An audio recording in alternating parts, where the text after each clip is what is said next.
This week we're going to just concentrate on fish finding. We're going to stay at the console, we're going to be on the main motor, and we're going to start in the slightly shallower band and we're going to look for fish.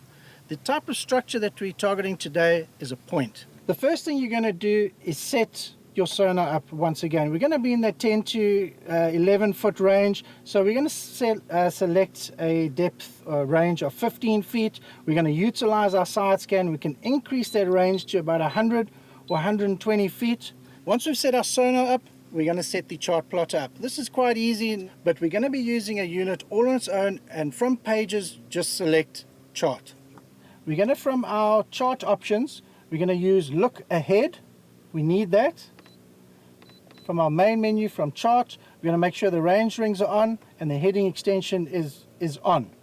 Exit, exit, and set your range to about 150 feet. So if you look on these little rings here, to that first ring, we've got 250 feet. That's too far. We need to zoom in until that goes to 150. There we're on 150. So I'm going to put this out at 150 feet behind the boat. This now becomes part of my fish finder. This is a fish finder on its own, as well as the actual sonar. Let's try that. Knowing how far your bait is behind the boat is important. What you're going to do here is, once you release the spool, just keep your eye on the distance behind the boat, and just to allow for the drag of the actual lure through the water, you're going to let it out to 170 feet.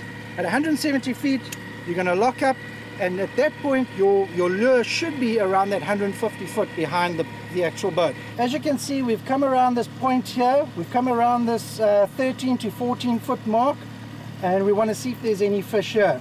So while we're following the contour on our chart plotter, we're also going to keep our eye on our sonar. You have to see the bottom and keep your eyes peeled on the side scan at the same time. I prefer doing the shallow pass first, so you can see if there's any fish up on the shallows.